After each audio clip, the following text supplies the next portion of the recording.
Halo anak-anak Bapak yang berada di rumah, khusus kepada anak-anak Bapak di kelas 8. Pada hari ini kita masuk dalam pembelajaran PPKN. Namun sebelumnya marilah kita berdoa terlebih dahulu sebelum memulai kegiatan kita pada pagi hari ini.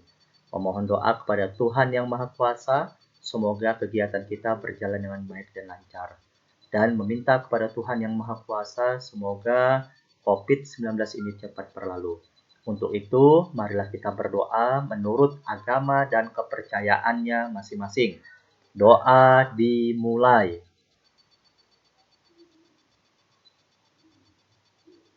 Doa selesai. Baik, terima kasih kepada anak-anak Bapak masih setia menemani Bapak pada hari ini untuk mengikuti pembelajaran PPKN. Anak-anak Bapak, pada hari ini Bapak akan memberikan materi pembelajaran kepada kamu. Materinya yaitu melaksanakan dan mempertahankan Undang-Undang Dasar Negara Republik Indonesia tahun 1945. Nah, di sini kita akan membahas ya bagaimana melaksanakan dan mempertahankan Undang-Undang Dasar Negara Republik Indonesia tahun 1945.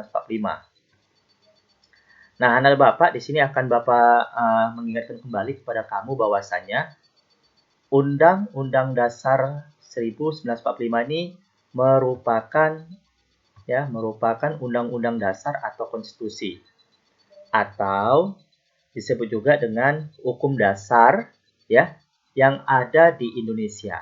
Jadi Undang-Undang Dasar 1945 ini merupakan undang-undang dasar atau konstitusi atau hukum dasar yang ada di Indonesia. Baik, kita lanjut lagi anak-anak Bapak sekalian. Anak-anak Bapak sekalian, pembukaan Undang-Undang Dasar 1945 pertama kali yang membahas dan merancang Undang-Undang Dasar 1945 ini siapa? Masih ingat nggak pelajaran sebelumnya? Ya, yaitu dirancang ya dan dibahas pada sidang BPUPKI. Ya, lalu selanjutnya ada lembaga yang menetapkan dan mengesahkan Undang-Undang Dasar 1945 ini. Siapa itu? Ya, ini dia, PPKI, Panitia Persiapan Kemerdekaan Indonesia. Masih ingatkah anak-anak Bapak pada tanggal berapa PPKI mengesahkan atau menetapkan Undang-Undang Dasar 1945 sebagai Undang-Undang Dasar di Indonesia? Ya, yaitu pada tanggal 18 Agustus 1945. Baik, anak-anak Bapak sekalian, kesepakatan dalam perubahan Undang-Undang Dasar Negara Republik Indonesia tahun 1945 ada beberapa kesepakatan dalam perubahan tersebut. Ya, kesepakatannya yang pertama, tidak mengubah pembukaan Undang-Undang Dasar Negara Republik Indonesia tahun 1945.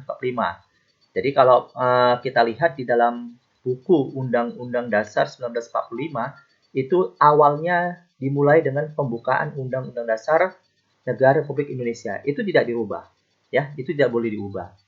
Lalu kesepakatan yang kedua, tetap mempertahankan Negara Kesatuan Republik Indonesia. Kesepakatan yang ketiga, mempertegas sistem pemerintahan presidensial. Baik, anak-anak Bapak sekalian, ini dia MPR. Nih, apa itu kepanjangan MPR, anak-anak Bapak sekalian? Ya, Majelis Permusyawaratan Rakyat. Nah, Majelis Permusyawaratan Rakyat ini merupakan suatu lembaga negara yang mengubah, ya, yang punya hak untuk mengubah yang namanya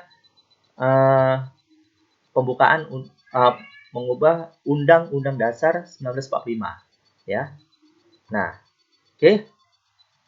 Apa alasannya pembukaan Undang-Undang Dasar Negara Republik Indonesia tahun 1945 tidak boleh dirubah? Ya, ini ada alasannya. Karena di dalamnya itu ada tujuan, cita-cita Negara Kesatuan Republik Indonesia. Nah, anak-anak Bapak sekalian,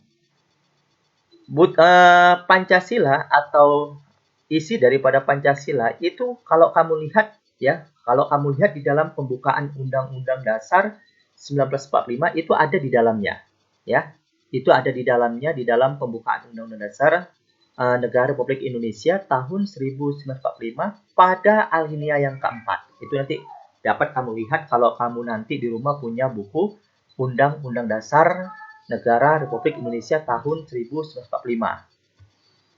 Nah, anak-anak Bapak sekalian, di sini Bapak sampaikan bahwasanya pembukaan Undang-Undang Dasar ya, pembukaan Undang-Undang Dasar Negara Republik Indonesia tahun 1945 kalau diubah akan hilang berdirinya Negara Kesatuan Republik Indonesia. Nah, jadi kalau misalnya dirubah pembukaan Undang-Undang Dasar ini, maka Indonesia akan hilang. Nah, bagaimana kita bisa mempertahankan ini supaya tidak terjadi suatu perubahan, ya, supaya tidak terjadi hilangnya Negara Kesatuan Republik Indonesia ini? Nah, oke. Yang pertama kita harus menghayati daripada isi daripada pembukaan Undang-Undang Dasar tahun 1945. Lalu mendukung bagaimana pelaksanaannya, ya. Lalu mengamalkan. Kita sudah menghayati, kita sudah mendukung daripada pembukaan Undang-Undang Dasar Negara Republik Indonesia tahun 1945. Ya, kita harus mengamalkannya dalam kehidupan kita sehari-hari. Nah, bagaimana pelaksanaan Undang-Undang Dasar Negara Republik Indonesia tahun 1945? Ya, kita harus melaksanakan pasal-pasal yang ada di dalamnya, yang ada di dalam Undang-Undang Dasar 1945, ya, dalam kehidupan bermasyarakat, berbangsa, dan bernegara. Suatu contoh nanti dapat kamu lihat. Bapak ambil satu contoh ya, di dalam pasal 28 Undang-Undang Dasar Negara Republik Indonesia tahun 1945 itu menyangkut tentang hak asasi manusia. Nah, kita diajak untuk bagaimana melaksanakannya. Nah, cara pelaksanaannya kita harus bisa menghormati, ya, menghargai hak-hak orang lain. Nah, jadi itu salah satu bagaimana kita melaksanakan ya Undang-Undang Dasar Negara Republik Indonesia tahun 1945. Banyak sekali lagi pasal-pasal yang bisa kita laksanakan dalam kehidupan kita sehari-hari. Nah, anak-anak Bapak, inilah suatu materi hari ini yang harus Bapak sampaikan kepada kamu. Mudah-mudahan ini bermanfaat bagi kita semua, ya. Baik, anak-anak Bapak sekalian, pada kesempatan hari ini, Bapak sampaikan bahwasanya, ya, tujuan akhir dari pendidikan adalah karakter yang baik. Jadi harapan Bapak kepada kamu semuanya, ketika kita membahas tadi tentang bagaimana melaksanakan dan mempertahankan Undang-Undang Dasar Negara Republik Indonesia tahun 1945, coba diupayakan kepada kamu, ciptakan, bangun pada diri kamu suatu karakter yang baik. Ya, terkhusus dalam pelaksanaan Undang-Undang Dasar Negara Republik Indonesia dalam kehidupan bermasyarakat, berbangsa, dan bernegara. Terlebih-lebih nanti waktu kita sudah berada di sekolah, ya, coba kamu laksanakan bagaimana pelaksanaan Undang-Undang Dasar tahun 1945 di lingkungan sekolah. Baik, anak-anak Bapak sekalian, itulah yang harus Bapak sampaikan pada kesempatan hari ini. Mudah-mudahan ini bermanfaat bagi kita semua. Dan Bapak ucapkan terima kasih kepada anak Bapak yang tetap setia menemani Bapak dalam memberikan suatu materi pembelajaran PPKN. Oke, cukup sekian pembelajaran kita pada hari ini. Ya, sampai ketemu pada pertemuan berikutnya. Sampai jumpa kembali.